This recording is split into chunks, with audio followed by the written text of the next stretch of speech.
Hello, everyone. We're back today, and I have a very special guest. I've got Julian from newly famous magic channel Hungryonplane. If you don't know Hungryonplane, go visit it. It does great YouTube content on the Pro Tour and Pro Tours past and present, and perhaps future. So, Julian, how are you today? I'm great. Thanks for having me. Thanks for coming. No, my pleasure. This is a Flavour show, a Flavour program, and I like to interview magic people about what their favorite flavor in magic is, whether that's art, lore, flavor text, or just the mechanics on the cards that evoke something in you.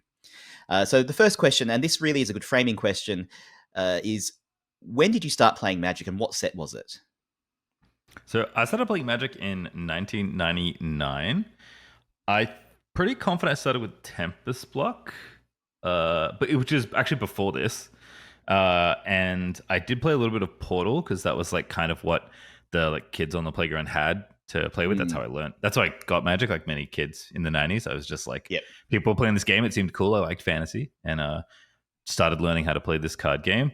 The first booster pack, hilariously, I remember opening, I actually bought from I didn't buy it. My parents bought it for me. But my parents bought me a booster pack from the local video store, which if you're not old enough to know what that is, it's a place where you used to rent movies. And Magic was so popular in the late 90s that the local video store probably made more money selling packs to children than they did renting videos or VHSs to families. But they bought a pack of Ice Age, so I always remember that display. That was good fun. But I think the first block I really remember, Tempest Block. But yeah, that kind of era. I know it's funny. I know Mercadian Masques came out that year, which is coincidentally actually my favorite Magic set of all time. Which is funny because it's a complete joke of a set. It's a beautiful set, though. It is. It's gorgeous. It's my favorite looking set I think in Magic. It's very unique, and actually quite a lot of things that matter now from a flavor perspective come from Mercadian Masques. We get the term bounce from Mercadian Masques from was it Richard Bouncer? Or anyway, Bouncer. Waterfront Bouncer. Waterfront Bouncer, that's him. The card was messed up, by the way. Completely messed up Magic card. Not okay. Very good and limited. Oh, yeah. Yeah. A lot of those spell shapers are pretty good. Anyway, sorry, you were saying. So you like Mercadian Masques. Yeah, my favorite piece of Magic art is actually a land from Mercadian Masques. Magic's lands have always really struck me. I think there's just something it's just so beautiful. Like it's which land? Saprosan Scary, which probably speaks to the kind of spells I like casting in general. It's the blue charge land. Yep, has charge counters. Comes into play. Tap it, move a counter, make 2 blue, and then there's a whole cycle of them. But the art is just gorgeous.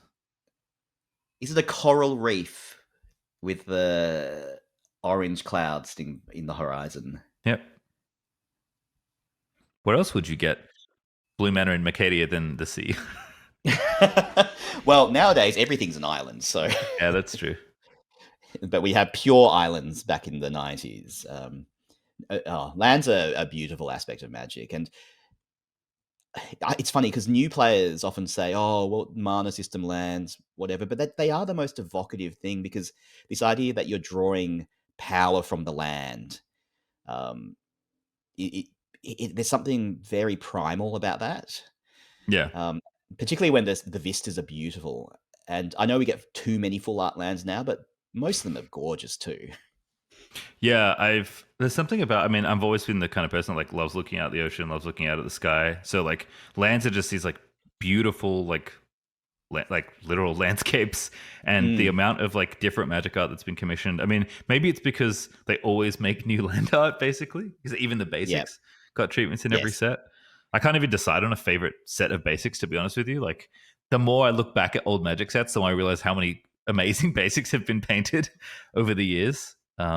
But yeah, there was something that just always very striking about lands, and obviously them being fundamental to the game certainly helps, but always been a big fan of the land art especially. So are you a blue mage? I'm a blue-white mage. I think I started as a blue mage. I mean, maybe this is the spike in me, or at least the former spike. I'm not really very competitive anymore, but there was a point in my life where, unsurprisingly for someone that makes content about competitive Magic, I wanted to be a professional Magic player. around when I was like maybe 15, 16 or so, and a little bit after uni in my late teens. Sorry, I should say early 20s. But I loved blue. Like I loved playing control, and Counterspell is one of my favorite cards of all time. Most of my favorite cards are blue. In the top 5, I think, of my favorite cards of all time, I think 3 of them are blue, and then there's an artifact and a black card. Pretty sure. Yeah, that's actually true. What are they? That's Gifts Ungiven, Yes. Mystical Teachings, Cryptic Command, Sensei's Dividing Top, Dark Ritual. And the last one should tell you that I made a pretty big pivot at some point in my legacy career, specifically playing storm spells, because I also do love combo. Sensei's Dividing Top, that is a very spiky card. Yeah. And you have to be good to use it, otherwise it's just wasting everyone's time. It's just so fun. I remember winning a legacy local playing Top Miracles when Dig Through Time for some reason was still legal in Legacy. They'd banned Treasure Cruise, but Dig Through Time they left in for a little bit longer. And I played 3 mirrors, I think, in that 4-round local event, and won all of them to win a fancy Underground Sea. But I love that card. Yeah. Favorite Gifts Ungiven art? I mean, there's only one answer. It's the original. Champions of Kamigawa. Such a thought-provoking card. I think a lot of the cards, and maybe this is why I was drawn to blue, it's like there's so much thinking that goes on, and just like the idea of like there's a lot of like thinking, a lot of meditation, a lot of like using your knowledge to outsmart your opponent, but also just like to become like smarter, become more aware of the world, right? Things like Opt. You're just looking at the top of your deck and trying to peer through and see what else you might be able to find. But Gifts is just like Gifts is funny for me because I think flavorfully Gifts is interesting. I think there's a little bit of like I get it, like you're showing your opponent gifts and they're forced to give them to you. I think like the way the card actually plays out, it would have been more interesting flavorfully to me as like a mental duel between 2 people, because that's realistically what's happening when you target someone with gifts. But just so much thinking, so many cool things you can do. The mental game matters, bluffing matters when you cast gifts. And now I feel like there's way more gifts piles that are just deterministic, and most people just find the most efficient lines. But if you ever have to cast a gifts and you don't exactly know what you're supposed to get, but you riffle through your deck and you find what makes sense for your situation, the amount of different permutations this card gave you, the amount of thought it made you and your opponent do when you cast it, it's just it's such a perfect Magic card. To me, it's one of the best designed Magic cards mechanically they've ever made. And I didn't do it again because it's complicated and takes a while and is very powerful, but I'm very glad they unbanned it. I can tell you that much in Commander. I can finally play it again. Although, imagine people searching through 100 cards to work out what they want to put in their piles. The art for the original is beautiful. I don't know quite what she's doing. I mean, she's meditating, she's thinking, she's doing the Gifts Ungiven choosing. Yep. What's actually happening? Flavorfully, what's actually happening? Yeah, I think I have it because Kamigawa, beautiful set, also one of my favorite sets probably of all time. Just an absolutely gorgeous Magic set. I mean, I studied Japanese growing up in high school for like 5 or 6 years, was like enamored with Japan at some point as a young teenager. And so the art of that set and like the feel of that set is such a home run for me. And the same is true for Kamigawa Neon Dynasty, because it's the same thing, but they made it cyberpunk, which is so cool. Yep. Such a sick set. Well, just put a pin in this because I want to say something about that. But go on with Gifts Ungiven, yes. But yeah, Gifts, I think, like, for me, when I look at this art, it's like it almost feels like peering through like memories of this person. It's almost like I think it's a very it's a beautiful piece of art, but it feels very like, I'm trying to think what the word is. Like it's like not literal, right? It's like showing the effect of the card. But I think it's like you're looking at this window of like a person thinking through things, and like I think it's almost like you're looking at their memory as they choose this thing. And to me, that's maybe the flavor of like pulling things out through your deck, trying to find like the thing you remember that works out. Because like I think if you take it on face value, it's like they gave some royal a bunch of gifts and now they're picking them. But especially with the style of the art and how it's so like saturated blue filtered all the way through. I don't know. I honestly never thought about it enough, but it's a very thought-provoking question. Yeah, I mean, And the other thing is the focus is on the gifts not given, not the gifts given. Obviously, as the player, you care about the gifts given. Well, the Yeah. player who's cast the spell. But it's very, what's the word? It's almost zen, I suppose, to care about that which is not given versus that which is given. And I guess from the point of view of the person on the other end of the spell, the gifts not given are just as important as the gifts given. In fact, they're probably the ones more important. They're the ones you say, I definitely don't want you to have those two. And I guess you're going to have those other two cards. Beautiful art. I quite like the latest, I don't know if you've seen it, the latest Double Masters extended art, which is a lot more literal. And Yeah. But I think it's pretty. It's very pretty. I think this is like maybe more of what like the art director was thinking about the first time when they pitched the card. But I actually have a version of this, and I do like it. I think it's really fun. I think the original art is what's great about a lot of older Magic art, and sometimes newer Magic art. But older Magic art, there's a lot more ambiguity. Yeah. Art direction was a lot less prescriptive. There was less of a house style. They kind of just let artists do their thing and probably just ran out of time to get them to do the thing they wanted. And that just leads to some very interesting arts that you see along the way. Whereas Gifts Ungiven, the new Double Masters version, it's kind of obviously what the card is. Here are 4 things, you choose 2. Yep. So going back to your predilections as an Azorius mage, and you were an Azorius mage before that term even existed, are there any white cards that you particularly like the flavor of? I think the white card that always sticks out to me is Humble from Urza Saga, which I think is when it was first printed. Yes. Now, how I discovered this card, I think, is kind of a funny story. So, people as old as us, let's say, will remember the run of... So I read a lot as a kid, and I think the thing my parents probably most commonly got to like entertain me as like a 10, 12, 14-year-old, we'd be going through wherever we were, where maybe they're at work, and we're moving somewhere maybe from school, maybe on like a little trip or whatever, but there's almost always like a newsagent around, and newsagents sell magazines. So I got gifted a lot of magazines as a kid, mostly gaming stuff, so like PlayStation Magazine, which was a thing. That's how I actually got into playing Final Fantasy VII, actually. I was like, the magazines kept talking about this game, so I eventually bugged my parents for it, and they finally bought it for me. But Scry Magazine, which was a magazine about Magic, particularly about competitive Magic, actually, which I don't think at the time I realized. I think my parents just knew I liked this game. I'm like, here you go, they make a magazine for this, that'll do. But I've read every issue of Scry I've ever gotten, cover to cover, multiple times, I think. And I remember someone asking a rules question about Humble, and I read this interaction, and I said, that sounds broken. I need to get my hands on this card. This sounds so powerful. And I think what struck me more is not just that it was like such a cool effect, like such a cool way to remove a creature, but flavorfully, like, I mean, I think you learn so much about Serra and Radiant's relationship, who they are as characters, why their conflict is relevant, what's happening in their world through the art and flavor text of this card.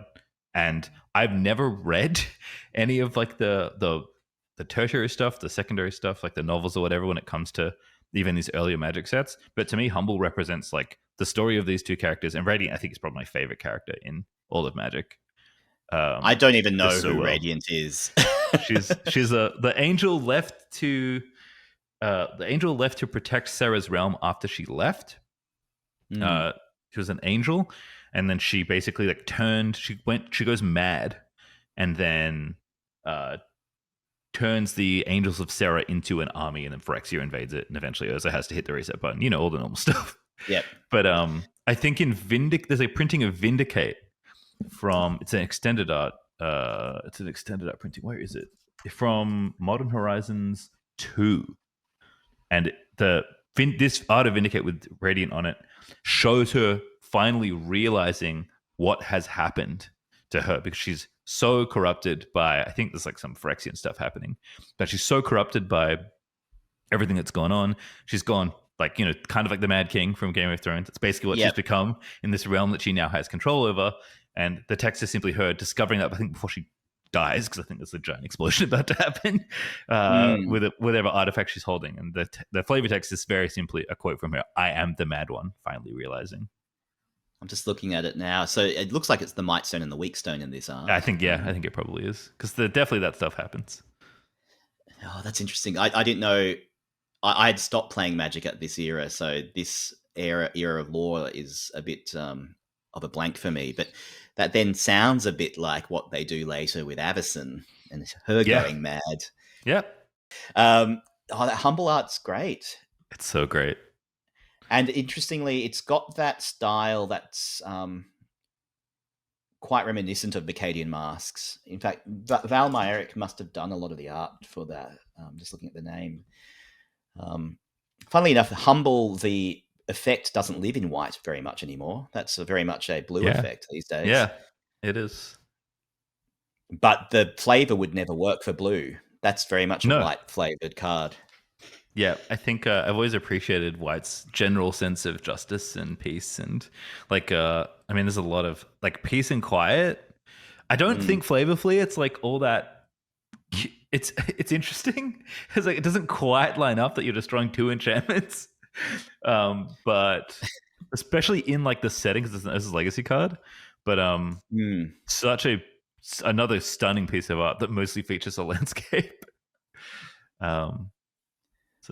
It's a fun one as well. Oh, also another Radiant quote. There you go. It's the flavor text I realized is a quote from Radiant, which is very common in this era of Magic. Yeah. Or this that's Sarah though, right? I think so. I'm honestly not sure. Sarah's been on a lot of cards though. Yeah. Let me just take you to a card that I discovered in doing this channel. That's you look at the very first version of Erase. That's from Urza's Legacy. So you might know this card.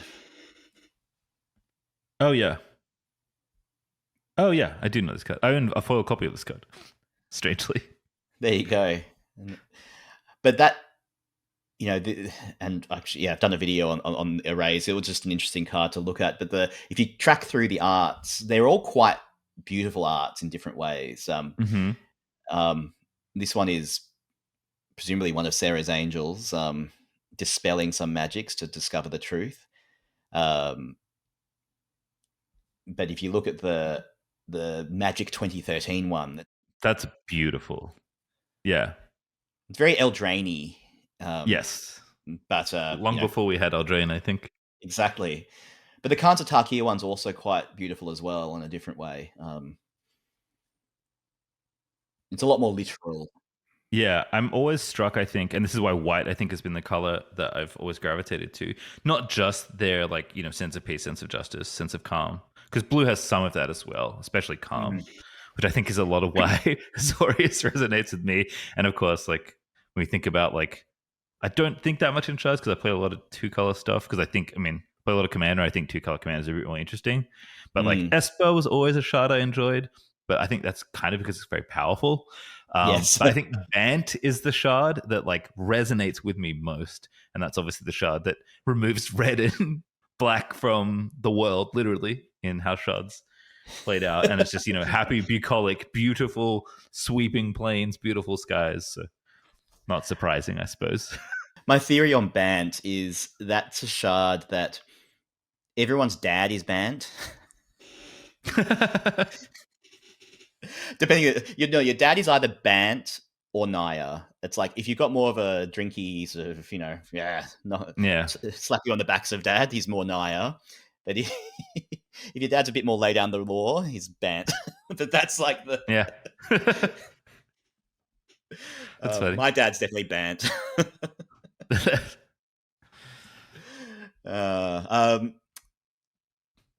Oh well, that's it's lovely just looking at old Magic cards and seeing their arts. And good to see a land enjoyer. A lot of people just sort of I love lands.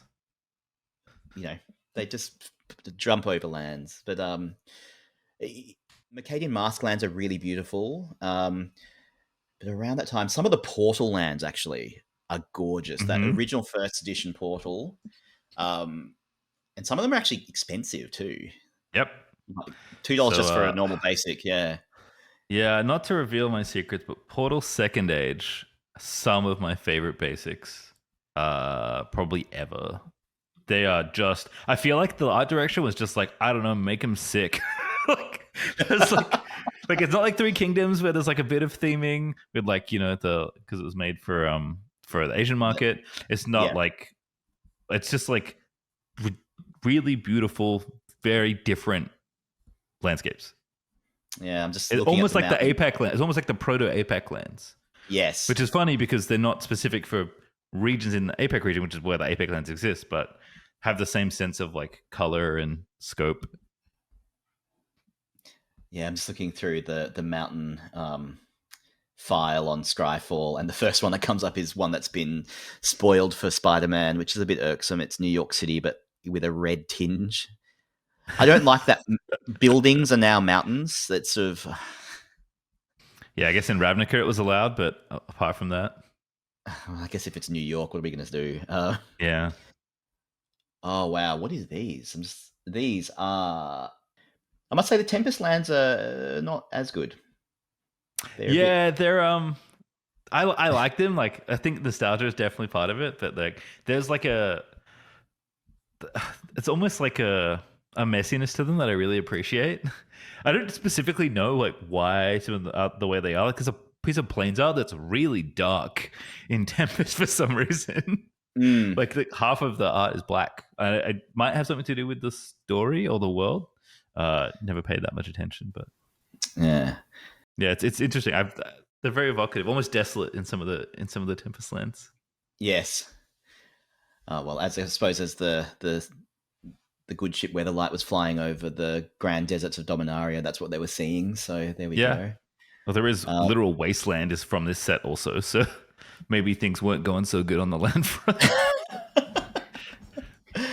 oh, all right. Well, I should finish with one more thing, but I did say I'd put a pin in something, which is Yeah, your love of Kamigawa Neon Dynasty. So I was never around for incredible the set. original Kamigawa, Hmm. but Kamigawa Neon Dynasty, obviously a home run. Everyone loves it.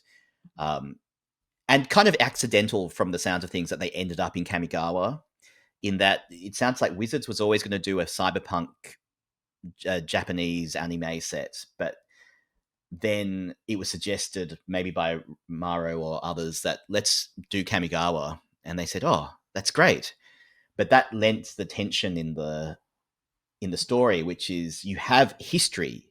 You don't have to create the history; it exists because you did 3 sets of it. Um, and we're going to do a time jump, and so now we have thousands of years of history, and the world building is done. But how do we create a world that both pays homage to the history, where that history is real and it affected the things that are there in the plane, um, as well as showing a modern, new, distinct cyberpunk world that includes all those things? And it's just a great mix. And I think it's also very true to kind of what Japan's like now, a place that's kind of modern and traditional all at once. And that fusion of things is, from a Western perspective, is always quite interesting. And so, you know, it just does a lot, that set. But the lands in that set, I suppose, are fantastic. Both the ukiyo-e woodblock style lands, as well as just the full Hmm. arts, are great. I was gonna say those Woolbuck lands are like I think the basics I use for most of my commander decks. Like if I ever need a land, that's usually what I have on hand. I've collected as many of those as I possibly can. They're so pretty. No, the only gripe is that the swamp looks like a mountain, but it, Yeah, that's true. it doesn't look like a mountain, but across the table, because a lot of it's very red, it's just Mm, you grok it as a mountain, and I yeah. do it all the time. um, but I actually quite like the islands in the Kamigawa set. I'm just recently made a mono blue deck, and one of the things I do with my commander decks is I play singleton with basic lands, so every basic land has to be different. Oh, nice. um, and so I don't know, that annoys the hell out of some of my friends who are very much in this commander deck. Every mountain will be this mountain. I'm the opposite, but the Kamigawa islands I think are quite good, and for similar reasons, I quite like the New Capenna islands as well. Going back to the concept that islands are no longer islands and just bodies of water, Yep. but still, they there's something about those bodies of water I enjoy. Okay, so I'll leave you with this question. If you had to make a commander deck where any card could be the commander, but you had to choose that commander based purely on flavor, what would it be? So it's funny because I feel like I might have done this already. I because my first answer would be like, well, I kind of did this already. I made a deck around Sensei Golden Tail, which is a very underpowered Kamigawa legend from the original Champions of Kamigawa, but it's been one of my favorite characters. They're so cool. Just this like samurai fox that trains your creatures to be more samurai. I would say like mechanically, this card works horribly. Like it's really like it's cumbersome to keep track of. The rules are silly and frustrating. They don't make any sense. Like the Bushido counters don't actually confer. Sorry, the training counters don't actually confer Bushido. They're just reminding you that you granted Bushido to the unit. So if you move the counters, they retain Bushido. Like it's horrendous. And they are just samurais. Yeah, and they become samurai. Like it's horrendous from like an actual playing the game perspective. And I didn't think they would build this card this way anymore. But No. flavorfully, I like a lot of what's going on here. Like it's a samurai, so obviously it has Bushido, but it's the teacher, it's the sensei, it trains everyone.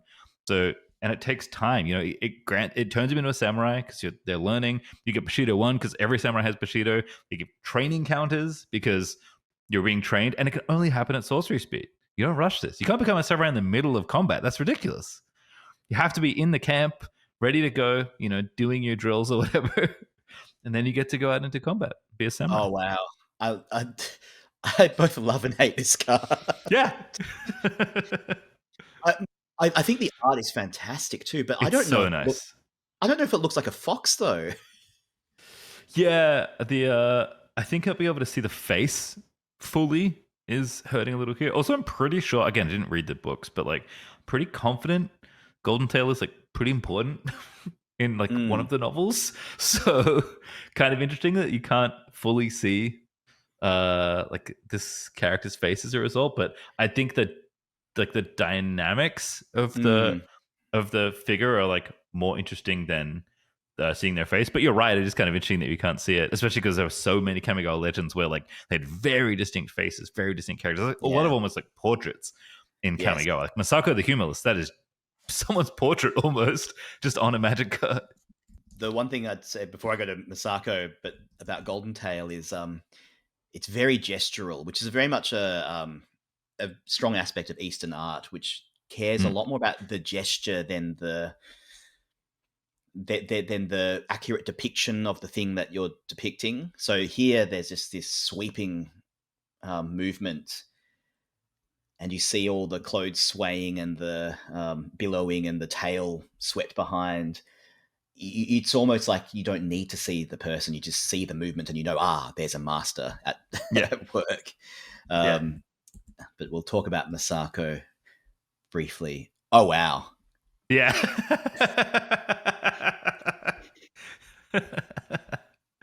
Weird card, too. Very weird card. Kind of like somewhat that's incredible. Yeah. I want to play it in Commander.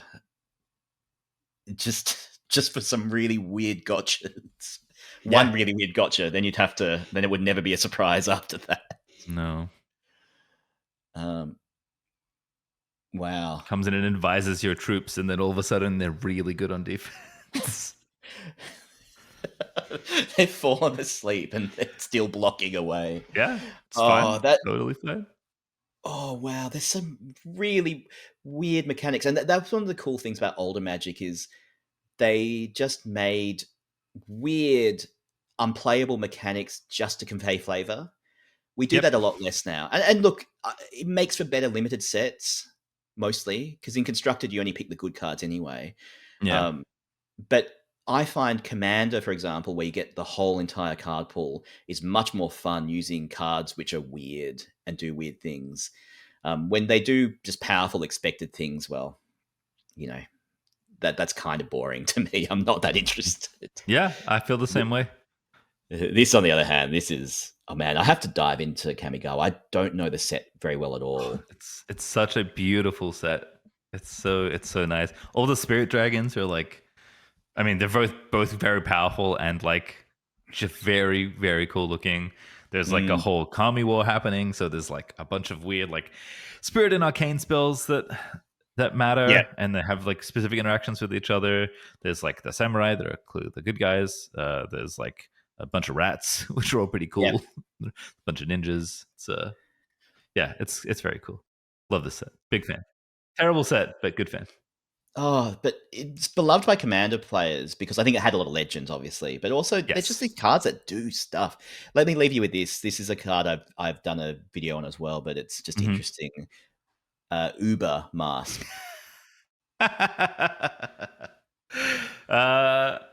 So my fun story about Ubermask, before I get back to it, is that I actually own 3 foil copies of Ubermask.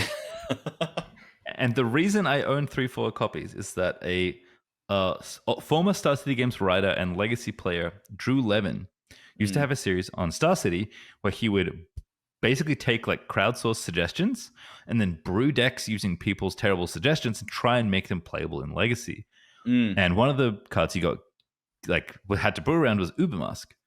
And he was like, well, if we make like a fast stacks deck, Ubermask does this really good job of like locking you out because you can't spend like if you can't spend your cards, even if you're drawing a bunch of extra cards, they don't do anything. So it's really good against Legacy's blue decks because it basically trapped all of their good reactive spells in the void.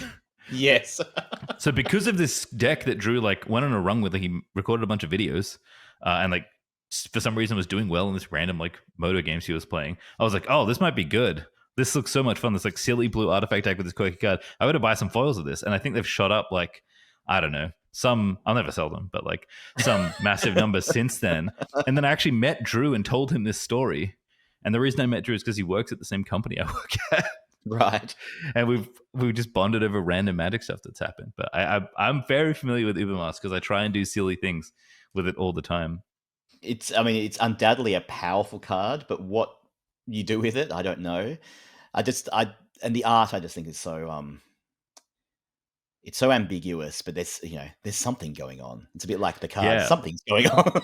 Yeah. Like what happens when you put this thing on? Or like interact with it or in some way. Like it's clearly some powerful artifact, but yeah, can't really tell what's happening. Or is it just the power of the actor? There's that thing in sort of Japanese theater and Japanese, kabuki and things like that. You put on the mask and you become in some aspect the spirit of the thing that you're conveying, and then you take it off and you're back to yourself again. So it's a shamanistic kind of thing going on, but it's alive on its own. It looks like it's kind of, or maybe just the artist had they go with the mask and it's not magical at all. Who knows? But yeah, again, this is that earlier era of Magic where we allowed ambiguity to exist, and it's a bit sad we don't have that anymore.